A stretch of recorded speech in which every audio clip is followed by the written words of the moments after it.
It's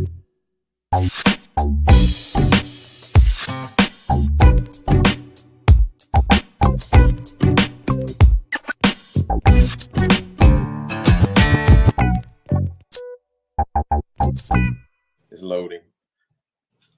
You know what? September is going to be a great month, Misty. You know why? It's my birthday. It's my birthday month. It changes everything. All this year, 2020 has been a rough year, but this is going to be a great month because it is my birthday month. So get ready for it. Ladies and gentlemen, we thank you very much for joining us today on Rebrand Us. We don't have anybody listening right now, so we're just going to go ahead and kick a shout out to some people who, no, I'm just playing. Hey, look, last week we had a great show this past Sunday. What did we talk about, Eric? Sunday we talked about cooning. Look at the coons. Look at the coons. And what we forgot to do is we actually forgot to pay our respects to Chadwick Boseman, our King T'Challa from Black Panther. I'm gonna give each and every one of you also a chance to say whatever you need to say. But man, we lost a great one this time. We lost a young Black man who did positive things, and he represented the race well. And that's exactly what we're looking for. And unfortunately, we lost him at such a young age. Adrian, he's gone. Misty? Well, you and I got a chance to talk about this on Monday. I think Chadwick was, an actor for a generation, and he appealed to everyone, to every race.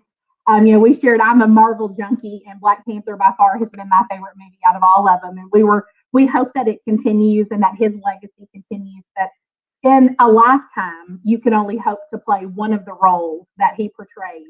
And he portrayed so many iconic figures in our history so well, so respectfully, but to be honored in the way that he was upon his passing, I think that's all that any of us could strive for, is to be loved and appreciated and respected in the way that he was. Absolutely. And he was just, an incredible person, and incredibly with us for way too short of a time, for sure. Yeah. Oh, yeah. And so on that note, you know what? I'm going to go ahead and take us out. Hey, look, 30 seconds. We're going to come back. We're giving everybody a chance to pick up your cell phone, go to Rebrand Us. And in 30 seconds, we're going to pay a 30-second respect to him. And we're going to come back with systemic versus systematic racism and how it affects Black America today.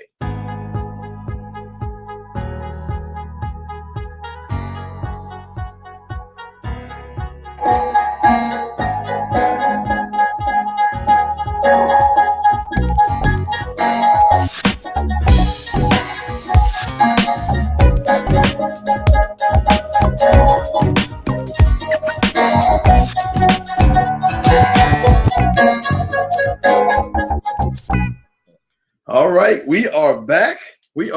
Eric, are you about ready? I'm about ready. Well, let's do it.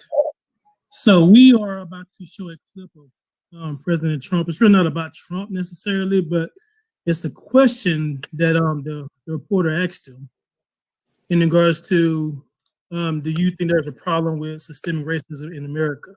So the reason why I'm reading the question before the clip starts is the volume is a little bit low, so I want to make sure you guys hear the question.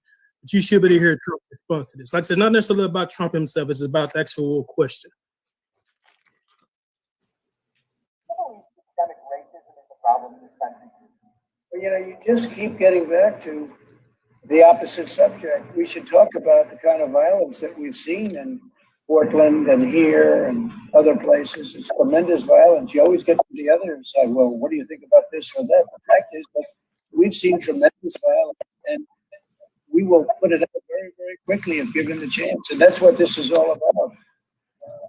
I keep hearing about peaceful protests. I hear about everything. And then I come into an area like this and see the town is burned down. I mean, you look at Minneapolis, they should have acted much quicker.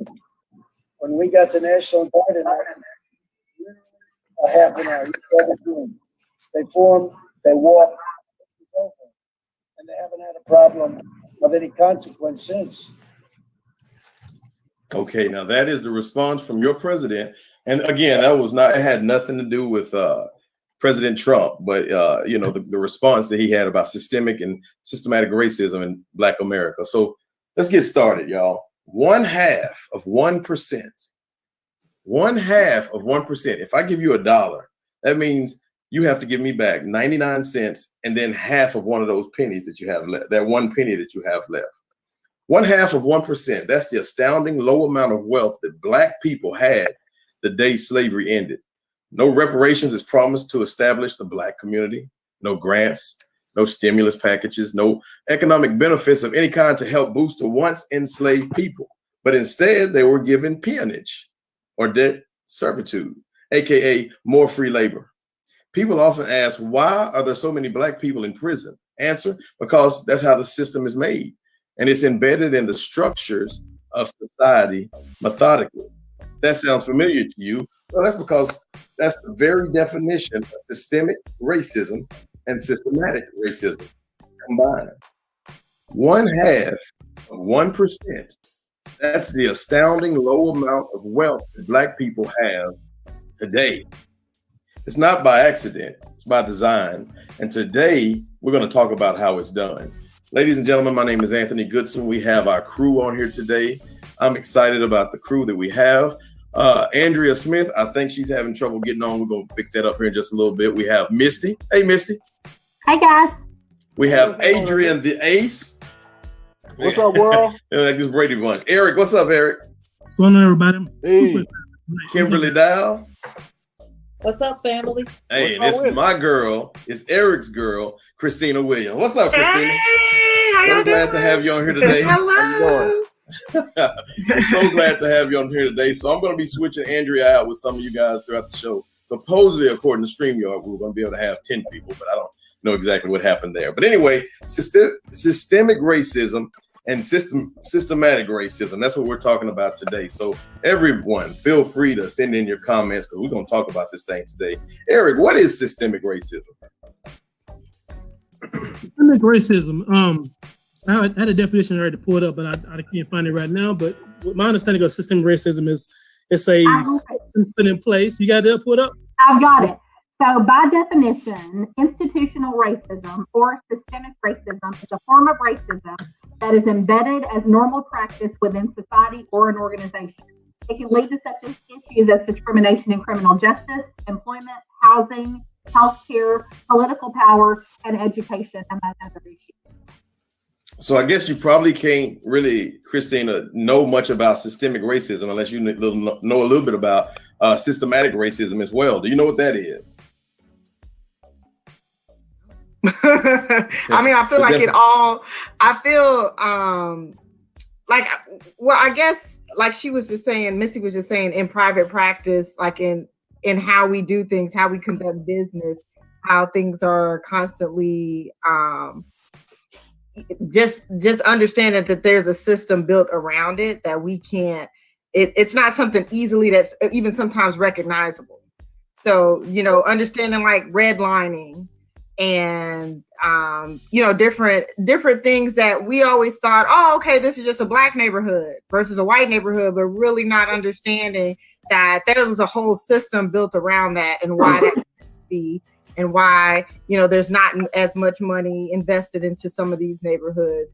But it was, you know, specifically built around that. And us just living through it, we're just trying to make it. Nobody's going through and kind of analyzing what that is and trying to figure out how to dismantle it right now. Now, a lot of people, it's gained more traction, more awareness. But I mean, growing up, I've never thought about that. I remember living, you know, in all of the towns we lived in, even in Nacogdoches, you knew which side of town to go to at night. You know, you knew which one didn't, and you didn't understand, you know, how did all these people end up living in this one place? You know, how did that come to be? Like, was there a bus that dropped all of them off there, or you know, how did we end up in that spot? And so, to me, from just conversations that we've had and talking about systemic and systematic racism, like kind of how it's built around us. So systematic racism, having, showing, or involving system or method or a plan, is an action that is done according to a method. So in other words, something is done and the results thereof. Something that's done is the system, systematic. The results, for the most part, is systemic. You know, every day I'm making a cake, I'm baking it with this sugar, I'm doing this, that, and other. And then today, people start dying from it. Maybe it's the diabetes, maybe there's cyanide in the sugar or something. So that's systemic, the way that they're dying from it or whatnot. And this is exactly what we want to talk about today. See, we want to make sure that people understand. And I think for me, the most important part is, and we got a few people coming in, Victor and Andrea, here in just a moment, and I'll let them talk about it as well. But the most important part is trying to look at like crime in America. So I got, I'm gonna throw my first question out there, and I'm throwing it out to everybody. Systemic. Is it possible for the citizens to overcome systemic racism without the government? And I'm going to bring Vic Goodson. Sacrifice himself for Vic. Vic,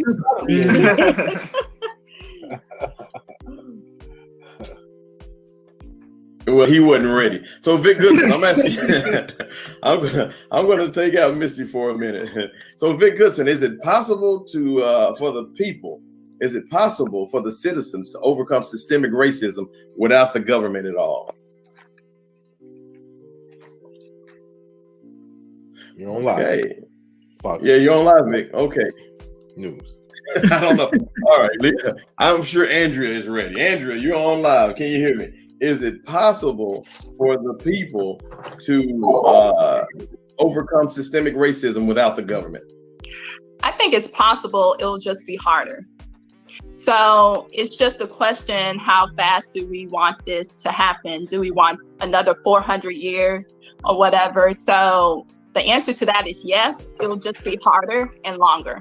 So it's kind of like slavery, it's kind of like segregation, all of that. So when slavery ended, it should have been a fast process, but because the government was delaying so much, it took longer. So it will be the same thing.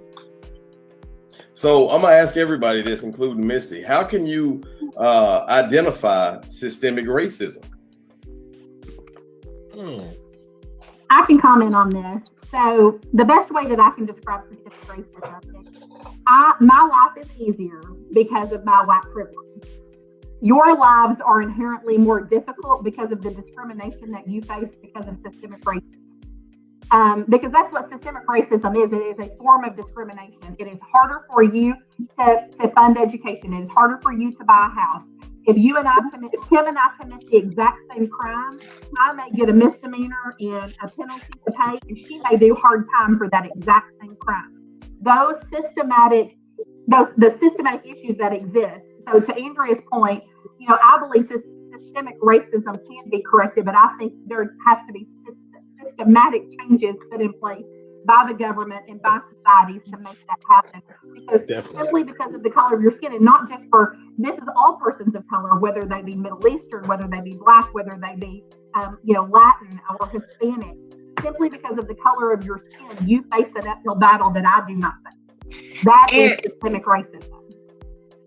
That's very good, Misty. I agree with that completely. I guess another thing that's kind of a part of that is implicit bias, which I attended I always join, especially now being at home and trying to join like webinars and different things and different topics that I'm interested in. But this was actually one that I joined a few weeks ago about Black women in the workplace. And I remember, I think she put, I guess it was like an ad or something in Facebook for you to sign up. I signed up for it probably in April. I tried to sign up for May. It was already full. I tried to sign up for June. It was already full. So I had to go into the session for July. She was just offering it once a month. So obviously a lot of people were interested in it, but a lot of it, just as Missy stated, was coming beyond that is the bias. So the attitudes, how people feel, which is a little bit harder with just saying, okay, the government can help do this, because we can't change a lot of how people feel and how people see us. That's part of like rebrand us, right? We're wanting people to see that and have a better understanding of it. But that bias, especially when it comes to even, you could be a Black woman, go to college, check all the right boxes, go all to the right schools. But if your boss is somebody who still has that bias about Black people, feel a certain way about, Black men are lazy, or, Black women are, this person doesn't seem as smart. I mean, how do we get over that? And that I think the first step is of getting people to understand that they do have that, but it's also hard to do because people don't believe they have it. That's, you know, that's the same group of people that say, I don't see color, or, you know, I don't feel that way about you, or, you know, I'm trying to be fair across the board, but they just don't understand that it's something almost instinctively, you know, from growing up, everything they've been around, conversations that they've had, even maybe experiences they had where they might have worked with a Black person that was lazy. And then it was like, oh God, that's the whole race, because we've heard that before. And so it's just those things that kind of also, even with the systematic racism, so things that were actually purposely built around us, around, you know, criminal justice, around real estate, and building financial wealth, that it's hard enough for us to attain to. But then when you do that, you try to check all of those boxes and go above and beyond that. I mean, Black women still make 60 something per, you know, 62 cents or 67 cents to the dollar of a white man. You know, what else can you do? You know, right. You know, what other ways can we continue to try to even fix that? Because, you know, we're breaking all of these barriers in other ways. I mean, still it's now 2020, and we still got the first person, you know, going to this, or the first person doing to that. That's an automatic understanding that there, you know, have been barriers built against us.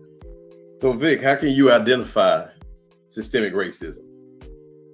I mean, you got to look at it. It starts pretty much every day with everything that we deal with, from the time that we're actually coming into the world until pretty much the time that we die. I mean, when we first come into the world, you know, right now that Black women especially, have a 50% more likelihood of dying at childbirth compared to other races in the world. And that goes back from, you know, the quality of healthcare that they get at the very beginning, you know, in prenatal care. Then you have the kid that comes into the world, and if the kid doesn't have the adequate means to be taken care of, you know, they may not have the childhood care that they need as far as going to doctors and dentists and things like that. So that sets them up for failure going into the schools. And then once you get into the school system, I mean, you're looking at systemic racism there, because it goes back to, like you said earlier about redlining. You know, redlining puts certain demographics in certain groups, to where if you have a demographic in a certain area, and your school gets funding based on your neighborhood, and your neighborhood is not up to standard, well, guess what?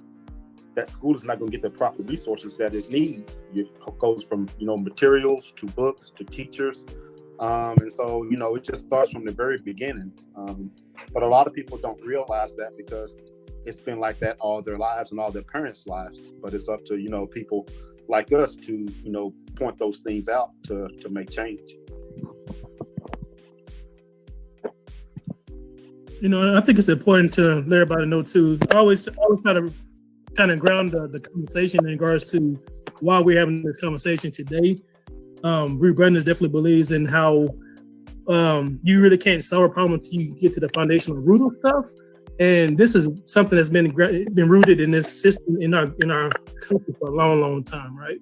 So there's a lot of people, a lot of Black people don't understand how deep racism goes and the system goes.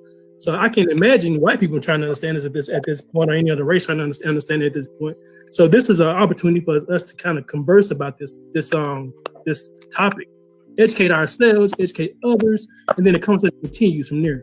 We don't expect to solve the problem today. We're trying to get conversation continue going so we can get to the action piece. The action is the part we really want to get to, but we got to educate ourselves first. So let me say something. Like the 1968 Civil Rights Act of 1968, that was a law that said that legal discrimination or legal racism was illegal at that point. So they made it illegal in 1968, which means it was legal the day before that, which means Black people were discriminated against lawfully. It was okay, Christina, for them to do it, to say that, no, I don't want you to have this position because of the color of your skin. I think at the beginning, what we really should have done is we should have said what racism was, the definition of racism. Racism is inadvertently or inadvertently thinking that your race is superior to another race. So that alone means a Black person cannot be racist. I mean, some of y'all may disagree with me on that. That alone, that means that a Black person cannot be racist. So if you're discriminated based off race, 1968 says that it was legal up to that point. So now slavery ended in 76 or whatever, Vic, right? So we're looking at 100 years between these two time period. Now we're 50 years past the other one. So we know that something was set in place in 1878 that allowed these Black people to be systemically or systematically discriminated against, all the way up until 1968. That was 9 years before I was born. Vic, I don't know if you want me to tell your business, but that was about 8 years before you were born, maybe 3. So with that being said, in the last 50 years, we've not had that much of a change since they allowed it to be so legal for the first 100 years. Vic, what do we do? What do we do with the systemic racism? Well, one thing I think, how to change all this, everything that we have here in America is based on finance. And so what do I mean by that? The one who has the money makes the rules. And we have money as a group, but we don't put people in place to actually move laws and policies on behalf of us. Whenever we have a law or a policy that we start, if we always get infiltrated by a side group and end up taking over our narrative. Just think about the civil rights law that you were talking about. You know, civil rights was actually for us in the beginning, but at the very end of it, once everything got ahead, Lyndon B. Johnson was not going to pass that law until he actually was able to get other groups involved. And so people always think about, well, who was the biggest beneficiaries from the civil rights bill? Was it Black people? Was it Hispanics? Was it, people, Asians? But from what studies have shown, the biggest benefactor from the civil rights laws have been white women, because after that time they started getting better paying jobs. They started, getting more influence in different corporations. That's based on the backs of the work that our families and our ancestors have done. And so we need to start getting to the point where we actually, like Dr. Claude Anderson says, buy our politicians and let them know that we're going to put you in power. But if you don't do what we tell you, you have to go. But we're not at that point yet. So if you think about it, what law has been passed to benefit Black people, period? There hasn't been any, if you think about it. And so we need to change that narrative right there. Well, I speaking of Dr. Claude Anderson, I was doing research with him, and he said from 1789 or whenever the Constitution was written all the way up to 1948, I believe. Do you guys, anybody on here, know how many Black federal judges there were up until that time period? Over 1,400. There's been 1,400 of them, but there's been 0 Black. 0. Exactly. 0. So that makes a huge that's a big deal. You know what? I'm gonna bring Misty in and Vic and Andrew and let you guys and Christina talk about this. But he has this idea, Vic, and I know you know all about it. Dr. Claude Anderson. He's talking about the 5 buildings, the 5-story building of how the Black community can thrive. If you know what I'm talking about. So I'm gonna let you talk about that, Vic.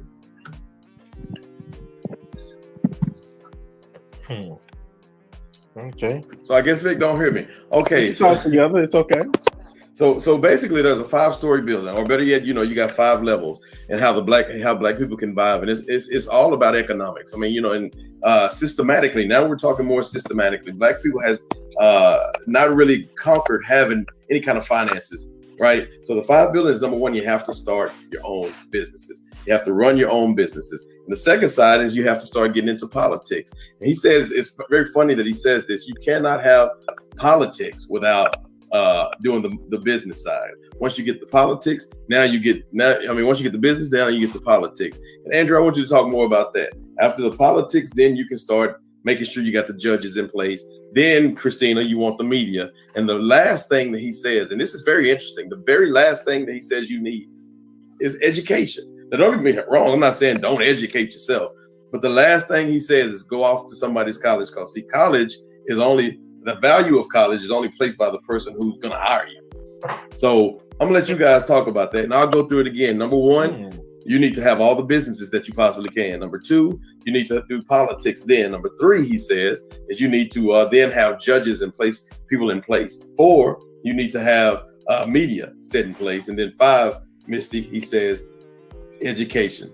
Y'all chop that out. That's a deep breakdown right there. I'm sorry, I know Missy had asked you to go ahead. That's deep. I wanted to comment on something Vic said. He was talking about how money rules the system, and that is so true. I had this one guy tell me that the golden rule is not do unto others. The golden rule is whoever has the goal actually rules. So one thing that the Black community has not had, which it should have, is the money that it needs. And so that goes with the businesses. Like during this COVID-19 pandemic, a lot of Black businesses have closed. So we no longer have that source of income. So businesses do rule the political scene. That's why you have so many millionaires and billionaires that put so much money in it, that lobby into it. So that's also why we don't have a political stand that we should, because our businesses aren't there to really put the money in to allow us to have a voice. I agree. I feel too, it's just a big kind of after effect of systemic racism, because, even when you start to have your own businesses, I mean, we're coming in out of just a whole nother playing field, just at a different level. You have people who, they could ask their parent for $10,000 to start a business, and somebody actually has that to give away. There's a lot of, Black businesses that are really starting from scratch. They're getting grants, they're getting loans, even if they started a business and it's successful, they're still not making as much money because they're paying stuff back. The way, in the Black communities, usually someone who is that 1 or 2 people that are successful in the family, a lot of people are relying on them. They're also, they may not build as much as the savings because they're helping other people out, or they're giving, little Ray a job because he needs a job, but he may not be the best qualified, but I got to spend more time. I got to spend more effort. I got to do a lot more things that, if I would have just hired somebody else off the street, but we know that's not how it works in our family. So just thinking through, like, opening, businesses, which I completely agree, and I love that concept, but like, the barriers that come from systemic racism that also affects that. So you're saying, yeah, let's do that. But then we also know, we've seen it with COVID, just as Andrea said, that it's not as easy. We can't stay open. We have to close our doors after 3 months. Maybe we're paying, rent or mortgage on the place for 3 months and not making any money. And that's usually not sustainable. There's other businesses that have that in their back pocket and can pull out and be fine with it. So it's just, how can, even when you try to start a business, what other things can we do to make sure we get ahead? And I saw that you asked a question about reparations earlier. So I know we'll probably get into that later. Okay, we're about to jump in that. I believe now we're just set for it. We have Susan. I want to welcome Susan on. Hey, Susan. Hello. Hi. Hey, I'm so thankful. Thank you for coming on today. So my name is Anthony. This is our first time actually meeting. So we're rebrand us, and tonight we're talking about systemic systemic and systematic racism and how it affects the Black community, but not just the Black community. We're talking about the entire country. And so, earlier we're talking about, we pretty much gave the definitions of each, but now, we're wondering, like, would reparations actually help the Black community in growth, and would it kind of change the course of systemic racism and allow the Black community to actually be a community? Before we get to your answer, Vic, I think Dr. Claude Anderson, he said that you can't really have a community if you don't have business, if you don't have government. So really, there's no such thing as a Black community. There's a Black neighborhood, and even now, they're taking the neighbors out of the hood. So it's becoming more just the hood, the Black hood. That's why they say the word hood. So the question, Susan, I said all that, is to ask you about reparations. So do you think reparations is a good idea? And at this point, can it help? I think it's an idea that has to happen. And I don't know, I think it would only be the beginning of a solution. There's no way that 400 years worth of injustice could be made up with any dollar amount. But I think it would hopefully be a start and at least set us on the right path as a country. We're never going to be the best we can be until we get some of this racism, I would want to say completely out of our country, but unfortunately, I don't know if that is even possible at this point. I hope someday it is, but we have to start along the path to making us whole, because right now we're just broken in so many ways, and it shows more and more every day now. So I'm gonna throw this question out there, and I want you to answer it first, but I want everybody else to get their turn as well. Is reparations a handout? Is it payback, or is it assistance at this point? It's payment due is the way I look at it. It's a bill that's been due for a really long time, and I was really interested when I put out a question on a Facebook page I'm on about how everybody felt about it, and it's a diverse page, and I was really interested to hear a lot of the answers. As far as I was surprised that there were even some of the Black people on the page who felt like they didn't want it, and I said, well, then maybe you can have an opt-out if it ever happens. But I was really surprised that there were people of color who said, no, I don't think it would be a good idea. Well, reparations, the making of amends for a wrong one has done by paying money to otherwise helping those who have been wronged. Is it, should reparations be awarded, Christina, in money or land or resources, Adrian? At this point right here. Oh, Adrian, at this point right here, reparations can be awarded in the sense of equality. It's just something has to change. I like what Susan said. I don't think there's a number that could be put on it for what has happened, but I don't think it's a handout. I don't think it's anything like that, for the simple fact that basically most, if not all, groups that have been wronged by the U.S. have received some sort of reparations, except for the Black community. Anywhere from Holocaust survivors, the Japanese in World War II, to just go, eugenics situation. That the U.S., they don't have a problem paying reparations. It's just they have a problem with paying reparations to us. And I think what it is because it's a deeply rooted hate as far as, I always heard the term, Black people only call lazy when we stop working for free, and I think it's that deep rooted hate. It's kind of like, as far as the Constitution is concerned, as far as this government, this nation, the way it's set up, we're barely still even considered humans in the eyes of the law, the way it's written. It's kind of like we just one step away from being property, and that's how it's set up. Do I think reparations would help the situation right now?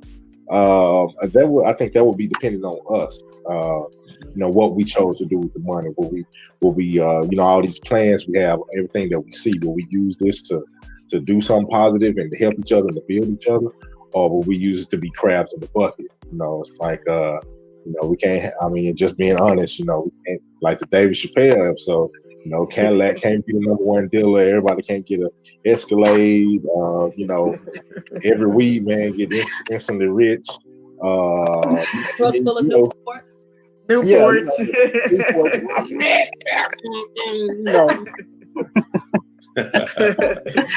I think this is my take on it. I think some of us, it would help.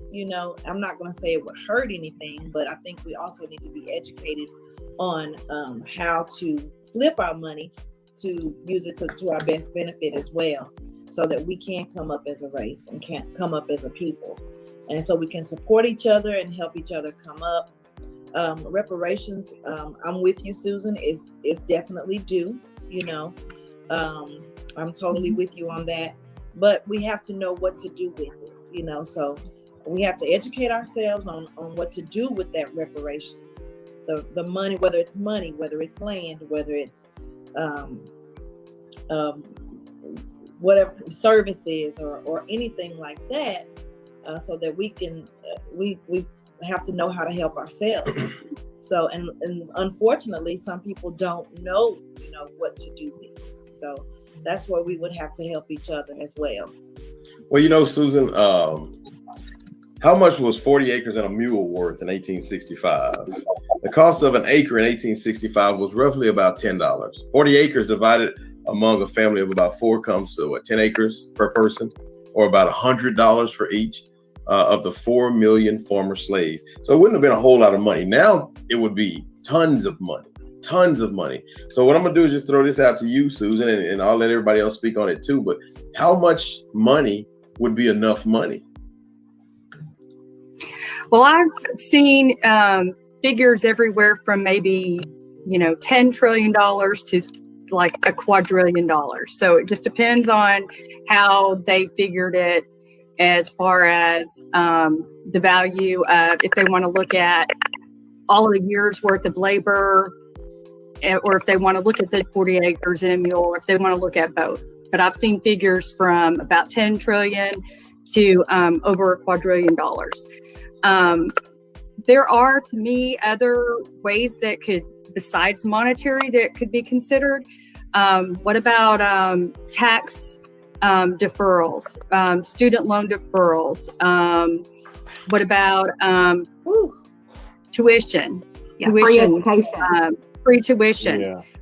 In addition to money, I definitely think that there should be a monetary part of it.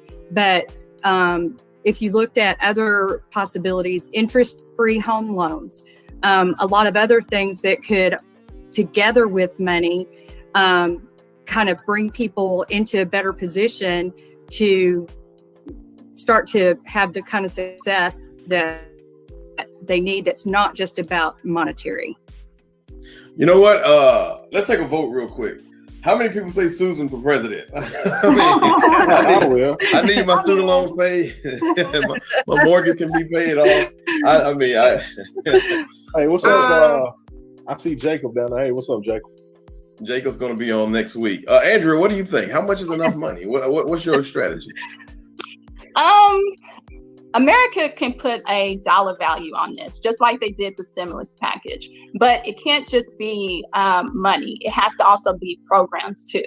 Because what we have to be careful with, like when Katrina happened and people were given checks and they started just buying things that they really shouldn't have been buying. They really should have been investing money. So there needs to be programs in place to actually help people understand different ways that they can invest their money, different ways they can actually use their money, different ways that they can actually buy homes and actually move us forward. Because just giving people money doesn't mean, just like with the lotto, people get money and broke 5 years later. So you cannot just give people money. That needs to happen, but at the same time, you need to educate people before you do that. And so, yes, there needs to be reparations, and this government can do it because they did a stimulus package and they gave everybody money. So they have proven that it can be done. And then second, there needs to be programs where different institutions that have shown racism, just like if you go to the bank and Black people do not get loans. Black people don't get loans, not because they don't have a good credit score or because, they don't have the money. A lot of times they don't get the loans just because the banks aren't giving Black people loans. Mm-hmm. So at that same point, you need your Bank of Americas, your Chase, your Wells Fargo's to show how many Black businesses they have given loans to, how many Black businesses have they actually helped, personal loans and business loans, to see how discriminated they are. Therefore, they need to pay up. So we need to go to different institutions that have shown that they do discriminate, and they actually need to put in programs for Black people. So it has to be different levels of programs that go on. It can't just be the government giving Black people money, because that is not going to be enough, because we're too far behind. So therefore, the government is going to have to help to get us back to a playing field where everybody else is at. They're going to have to dig a whole lot more money into the community and do a lot more money as far as education, which is one of the things that we're actually working on at Rebrand Us as an organization. Misty and Eric and the rest of you guys, Ace, we'll be talking about later, Kim. But so I'm going to go ahead and just let you guys hash this one out. Kim, I'm going to bring you in, and I want you to be the first to answer in this round robin. And Susan, if you can go next. But Jacob Posey says reparations aren't owed to anyone. Life is hard. People want something in life. Work your butt off to get it. Don't expect a handout. Kim, I'm gonna let you go ahead and answer that. Susan, you then just go around.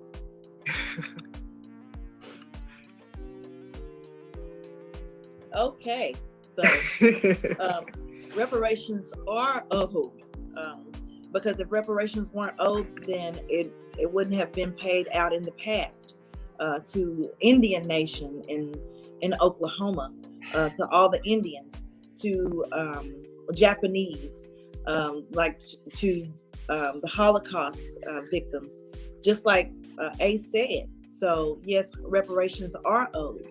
We didn't ask to be here. We were taken from our land and dropped in a foreign land and forced to do things that we did not want to do. So yes, you're right. Life is hard, but we didn't make life hard on our own. So sometimes, we don't know, everybody does not start at the same playing field. It shouldn't be harder simply because of the color of your skin. That's right. That's right. And just like we were talking about earlier with the stereotyping and everything, Misty and I can apply for the same job and have the same education, and I don't have an ethnic name. My name is Kimberly, but I can guarantee you that if my name was Aquanisha, then it would be a different consideration. Yeah. Or Keisha. So, Jacob, I do agree with you when you say life is hard, but we didn't all start at the same playing field. And we all want something. We all work hard. Everyone on this panel works hard every single day, whether we're getting up and hitting the street every day and going to our job, or whether we're getting up and logging on a computer. We're all making a life for ourselves, for our families, and for just for ourselves. So we all work hard, and we work our butt off to get whatever we have and whatever we don't have. So sometimes, things are, like I said, we don't start on the same playing field. So nobody's expecting a handout at all. We're just expecting some assistance, I really don't expect anything at this point, and I'm not saying that it's never going to happen. I would love to see it happen. I would love to live to see it happen, whether I get it or whether my offspring get it. I would just love to see us get ahead and actually be on the same playing field, be equal for one time in our life.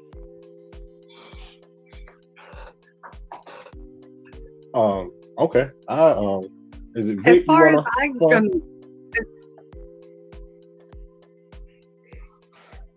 Vic, can you hear us? Yeah, I can hear you. Oh, okay. I was saying, did you want to respond to the comment? I thought you were doing one of them LeBron James commercial with the headphones. Well, I kind of agree with what Kimberly said. If you just think about it, everybody that has had a harm or a foul done to them has been paid some form of reparations, except for us. You think about it, without the foundation that we actually put on this land, the United States probably would not be what it is today. Just think about it. A lot of the stuff that we take for granted, the roads that are being built, the infrastructure that's being built, those things were put in place, hundreds of years ago by the slaves that were over here toiling the land, clearing the fields, picking the cotton. And then you think about a lot of the things that they did get credit for. A lot of our patents and inventions were created by a lot of the Black folks, but we could get patents because we weren't considered, human to even, have those patents. But things like the toilets, the light bulbs, the stoplights, modern day refrigeration. I mean, those are things that are being created by, people of color, but we haven't really gotten the credit for it. But yet you take other people take those patents and run with it. Now they got, businesses that thrive based on things that we actually created. Prime example, my grandfather and Anthony's grandfather was a World War II vet. He fought the South Pacific. He got a Purple Heart, got injured, and he came back home. Well, during World War II, or after World War II, they created what they call the GI Bill, which means that if you were a soldier and you fought for the United States military, you were guaranteed a home loan for you and your family. And so you have a lot of these towns and suburbs that were created. One in particular is Leavittville in New York, where a lot of veterans actually moved there and established their families back in the 40s. And if you think about it, those houses were paid off around the 1960s with appreciation. And then those people were able to take loans on those homes to pay for their kids' colleges. And now that child that had his college paid for, fast forward to the 80s, is having kids now, he can actually sell or refinance that house, because that house is worth, 10 to 12 times the value that his grandfather bought it for. And now that property is actually passed on either to the grandchild, or the monies are passed on to that grandchild to start his family. Well, fast forward back to our grandfather, he wasn't able to buy a house until 1970. I remember when I saw the last mortgage statement that he paid in 1999 for that house. And now that house has actually been willed to me. But we didn't have the effect of if we would have bought property back, in the 1940s when he got out of the war.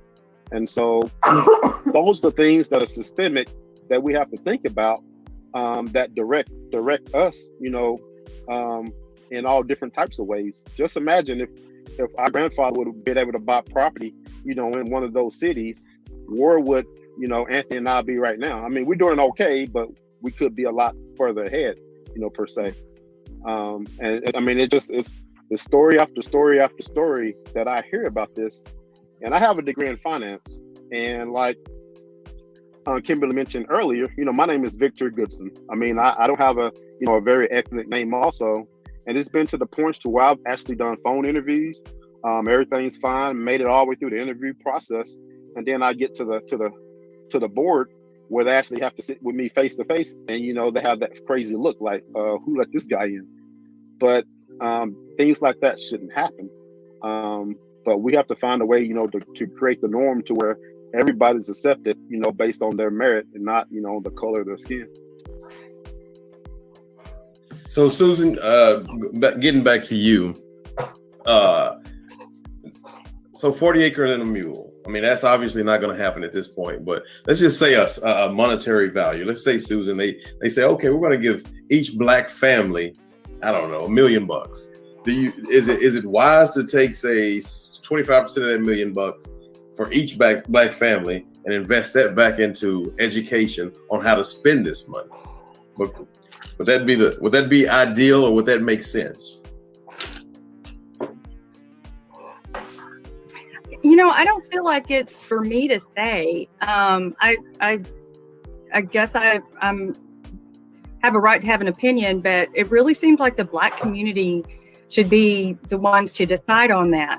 And I think that that's who it should be put to, and let decisions be made is to the Black community. I just want it to be done, just to start fixing, like what Vic was talking about, the inability to have generational wealth.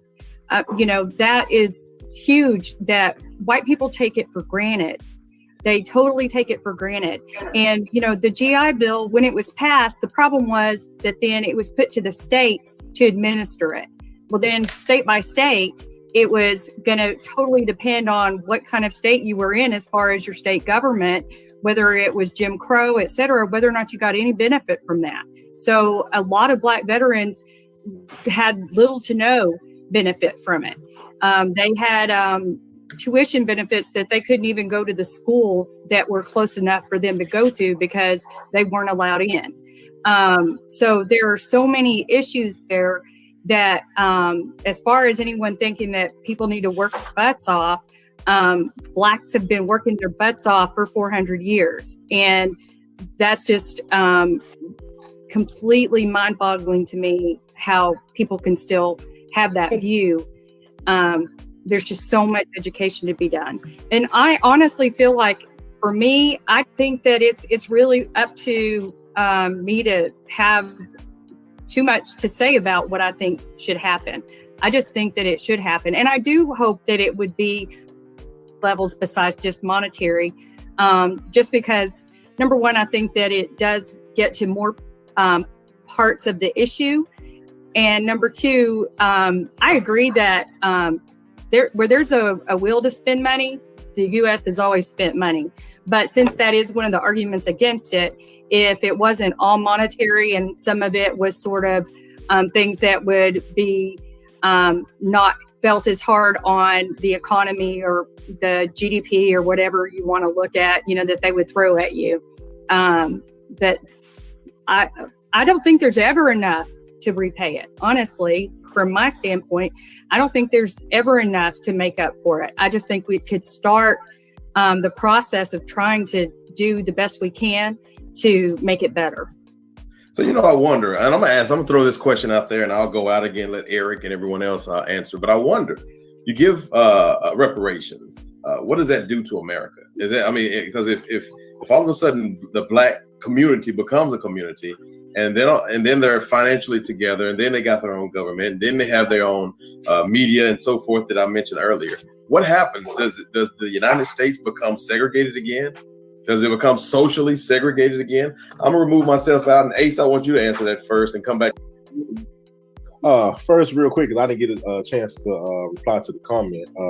When you say quit looking for a handout, that's fine and dandy. But one thing I want you to do is I want you to say the same thing for all the other groups who receive reparations. The exact same thing that we're talking about for Black America. So I want you to tell the Holocaust victims that. I want you to tell the Indians that. And I want you to tell the Japanese that. So if that's how you feel, that's fine.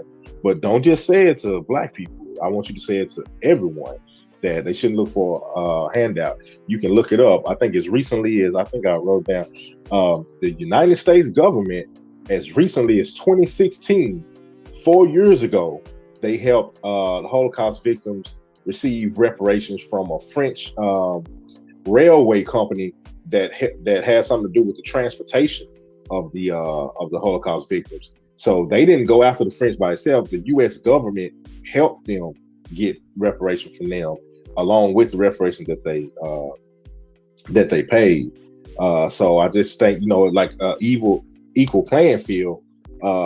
We have to acknowledge that other people have got reparations.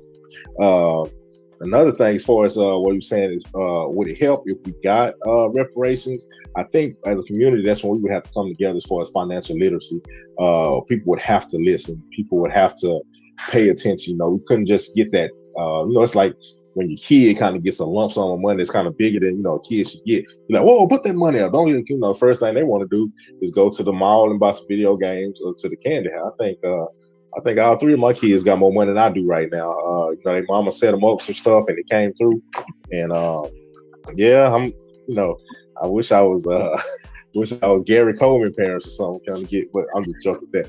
But we actually have to have that education, because without that education, you would throw it away. We need to know the difference. Do you want, you have your 401k, but then you also, you can put this money. Do you have an annuity? Do you know what you're looking for retirement? We need to know these kind of things.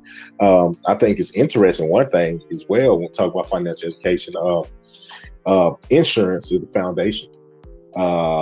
The bottom foundation for it, because you just gonna just disregard my question and answer every question we done asked in the last 45 minutes. I was getting to okay. Give me your question.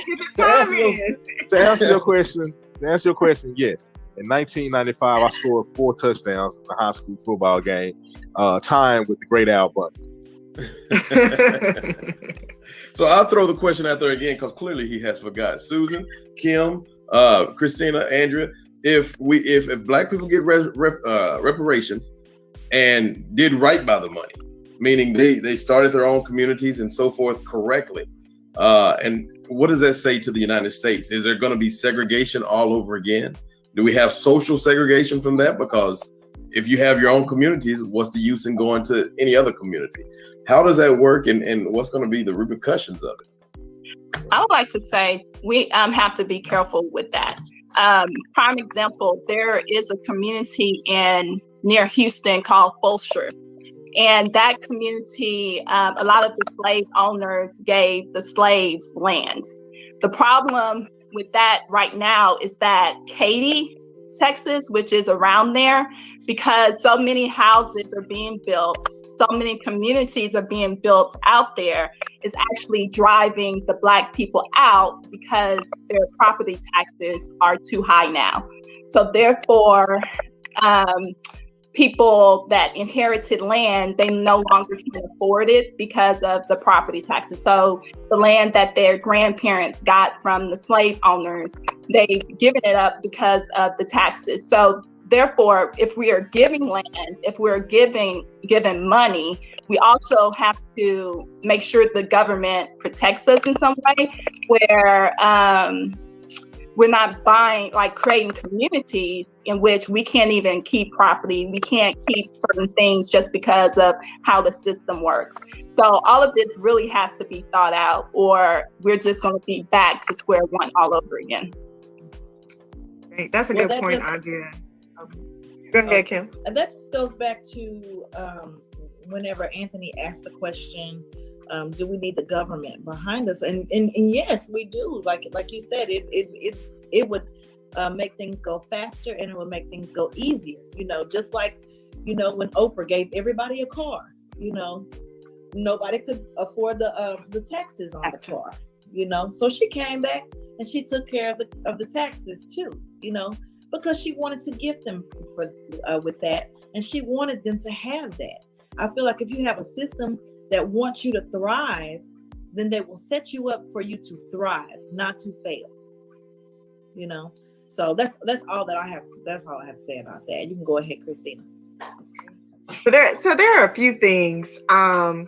I know that there are several, people in the Senate and in the House that are working to get a study for reparations. And at first I used to be like, study, they just need to give people their money. But as I start to think about even, my own personal family or people that I know, like I think about if somebody gave like some relatives of mine that money, it's gone.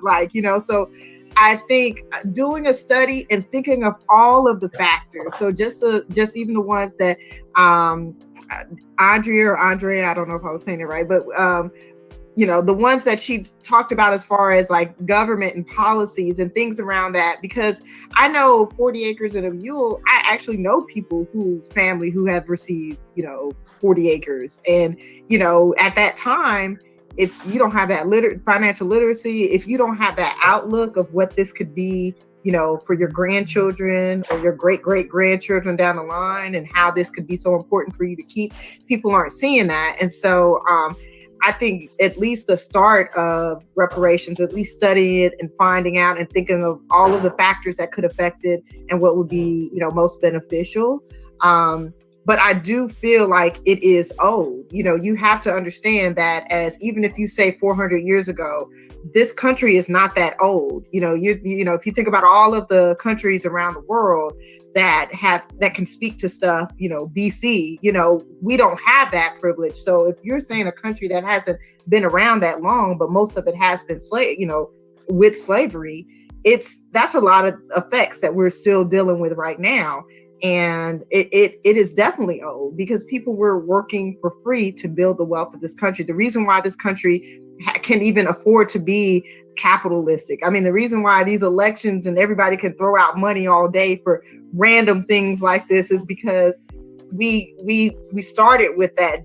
We had that generational wealth that was built on the backs of slaves. And I think a problem with reparations, you know, is the fact that America still can't come to grips with that and say, you know what, we are wrong. We owe you this.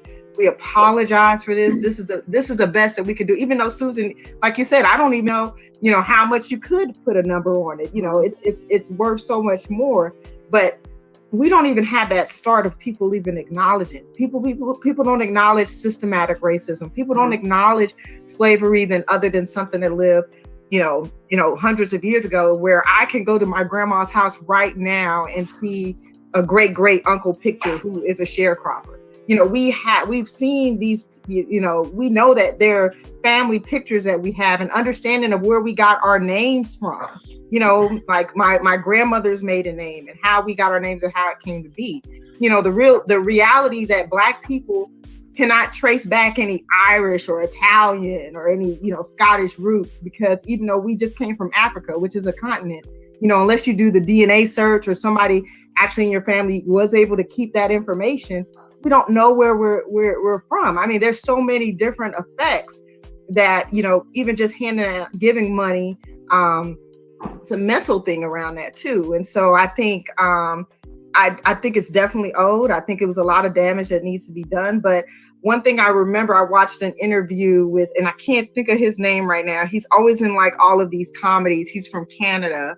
I can't believe I can't remember his name right now. But one of the things that he said is in Canada, he went to go watch like a play or a show or something. And before the show started, they got on stage and said that the building was like on like, you know, native land.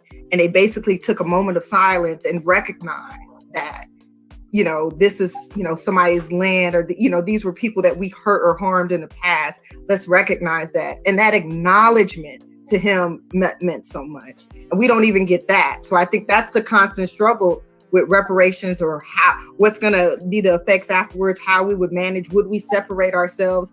I think a lot of people do want to be separate with what's going on right now, but that's not how this country was formed. It was really supposed to be formed for us to be together. If they stuck to the principles that they, you know, have been, you know, speaking about since the beginning of this country, then it should, that we should all live together and be happy, no matter what creed, race, color, you know, sexuality, if we stuck to that. But I think it's just a hard pill to swallow for a lot of, you know, white Americans. And we need that start. We need that acknowledgement. So reparations is a part of the conversation that we probably should have made its own show. Actually, Susan, we're talking about systematic racism and how it affects everything. And reparations is, you know, certainly a part of that. We're running low on time. Actually, we're running behind on time. So we're going to wrap this up. I know Misty has something she wants to say. And then I'm going to give everyone else like 10 seconds, literally. 10 seconds, literally, to say whatever you have to say, since we are running behind. But Susan, before we do that, I want to say thank you for being on the show. I definitely want you on another time for sure. This is a whole show in itself. Christina, Andrea, I'm going to give both of you guys an opportunity too. But Misty, go ahead. You know, just to piggyback on something Kim said earlier in regard to a level playing field. I think there is nothing, when it comes to reparations, I think there is nothing that scares many white Americans more than you all having a level playing field. And that's the conversation we've got to address. They are scared to death to compete. And, you know, and that's just a fact. So, you know, that'll be another show, another conversation, but that's where the apprehension is. It's not that you're lazy and you don't deserve a handout or whatever it may be. They're scared to death of what you're going to do with it and how it's going to impact them. Mm-hmm. Right on. I just feel like, you know, and we're not educated a lot of times in the Black community because, and, you know, I can always see things clearer in hindsight. I can always say, you know, well, my mom didn't teach me this and my mom didn't teach me that. But you also have to, you know, be real with yourself and know that maybe someone didn't teach her about credit. Someone didn't teach her about the stock market. So, you know, that's just some of the generational curses that we have handed down to us that we inherit. So we have to start where we're at, you know, and break those generational curses with our own children, you know. So, like I said, we're not looking for a handout. I think it would be a great thing And we deserve equality. We're taught equality. We're taught that everyone should be equal and to treat everyone the same. But it's obvious that no one else is being taught that because we're not treated as such. Andrea? I want to comment on something that Jacob just said right quick. So taxes, he's talking about us spending tax money for this. And I wanted to say that people, I think, don't understand taxes are a way for the government to regulate society. And that's really what taxes is about. And I understand that some people say, oh, we don't want to spend our tax dollars. The honest answer to that is this should have happened a long time ago. So unfortunately, if you feel that way, you feel that way, but the government should have did this a long time ago and we wouldn't even be talking about this. So it's a correction that has to be made. And honestly, racism is the core problem of America. And America really needs to address it's a spiritual problem if we really want to get to the root of it. It's a spiritual problem that needs to be addressed, that the church actually helped, and that church actually needs to help right now to end. So I honestly think all of this will not end like it should until the church gets involved, because the church used the Bible to really start a lot of this. So the church needs to also get involved, to have programs to educate Black people, to actually go out and make the government accountable. I understand there's a separation of the government, but at the same time, the church has to get involved because this is a spiritual issue, because people should not be questioning why this should be corrected. It has to be corrected. That's the only way this country will be able to move forward. Bible says my people perish because of lack of knowledge, and that's what we need, more knowledge. Susan? I want to say on what you were touching on with, would there be segregation again should reparations happen? I'm hopeful on that the younger generation would really not let that happen. I know my kids, I have a 17-year-old and a 20-year-old, and, they have friends of every color, every ethnicity, every religion, that they just, are very, very open and accepting of people. And I really hope the younger generation wouldn't let that happen. As far as Jacob saying that 99.9% of taxpayers have nothing to do with this problem, no. That's what systemic racism is. That's what the whole situation is for white people, is that everything that we have gained at the cost of the Black community means that we do all have a debt. Even those of us who, have only been around the last, 50 years or however long, we all have a debt because we've all benefited because of systemic racism. Kim and Ace, what you got? Well, that's okay. I'm on the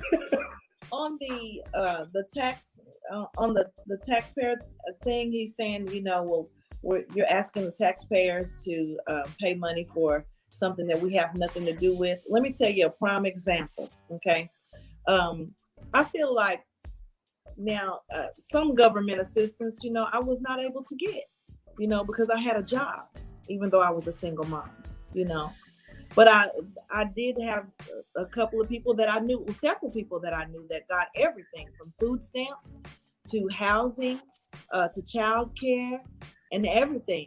And I couldn't get that because I worked full time. So, and my taxpayer dollars were going to help them,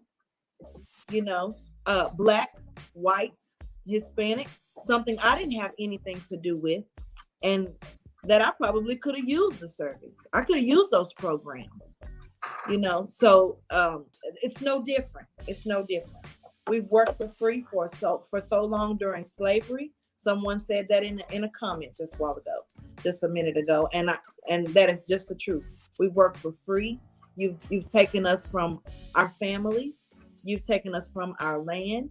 You've taken money from us. Did not pay us. And started us off with nothing. We actually started off in the negative, actually, and we're still in the negative, if you ask me, because we just can't get a fair start. We can't get a fair shot at anything, whether my name is Kimberly or not. Just like Victor said, I can have that phone interview and I can look just perfect on paper, but if I show up, it's a whole. You can tell by the expression on their faces that that's not what they wanted to see. So, Victor? Well, the only thing I really have to say is this is just a general question that I ask a lot of my friends and just a lot of the white people that are listening. I mean, in regards to reparations, what are you actually scared of, you know, if we do get our money? And that's just my question. I mean, typically, if you know that if we do get the reparation that we're owed, the money is going to be spent back into the United States, you know, economy. So it's going to benefit everybody as a whole. If you think about it, people always talk about, oh, our taxpayer money. We have absolutely no control over taxpayer money. Who's ever in government, they make those decisions, whether we want to cry about it or not. Think about it. We've been in war in Afghanistan, Iraq for almost 17 years. They spent trillions of dollars over there. And how have that benefited us here in the United States? So when people talk about we don't have money, we're going broke. My first economic professor in college worked in the White House for 10 years. And she told us that you got to understand, the United States will never go broke because we print our own money. So that's just a big narrative that, you know, everybody spread around. But my question is just like, it's just what is everybody afraid of? And you just got to think about that question. Wow. Ace. Wait, before I'm gonna let Ace take us out. Ace, I'm gonna let you take us out because you're gonna tell us what we're talking about next week. But I want to thank everybody for watching this show today. We booked a few too many people today, so we've been switching around. We don't normally do that, Susan. We don't normally do that, Christina. But StreamYard told us we could have 10 people this week, and apparently that's false. So we booked more people. Gotta get that platinum plane. Gotta pay a little bit more. So I've enjoyed you ladies, though. I've enjoyed you. Absolutely, I've enjoyed you ladies. Oh yeah. Ace, I'm gonna take us out, and then we'll go ahead, Ace. Real quick, I just in replying to the taxpayer thing, once again, I bring it back to that's fine, you know, when people say that, but once again, you have to tell me what about the other ethnic groups that are getting the same money from the taxpayers. You know, that same taxpayer money, you know, once again, it paid the Indians, the Japanese, it paid the Holocaust survivors, and all those people were just due that money for the wrongs did to them. And I mean, I don't know, it's like, you know, we in line for ice cream and you gave the last scoop. You know, it's more ice cream in the back, you just don't want to forget it. You know, so basically it's kind of like when it comes to black people, I don't know what it is with the country, just that resentment. You know, it's just like even if you take the whole concept of the KKK, slavery ends and they're going to take our jobs, and that's how it starts. It's the resentment because you're free now. You know, you felt one way about me yesterday, now I'm free today, and now, you know, there's a resentment. That's all I have to say on that. Thank you everybody for watching.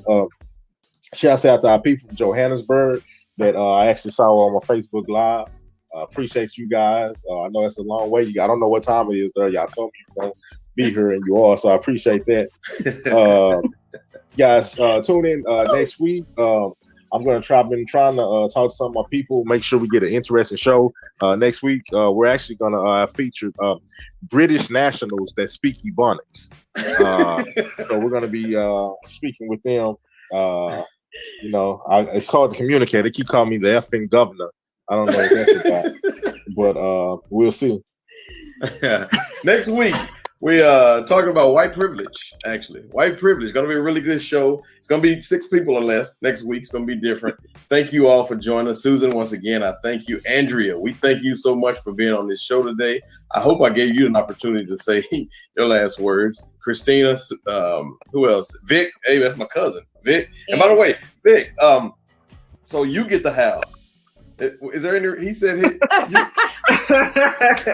get the house. How's that? We'll talk about it afterwards. Anyway, thank you everybody for joining us. We will see y'all Sunday night when we talk to Jacob, who's been posting tonight. See y'all later. Bye.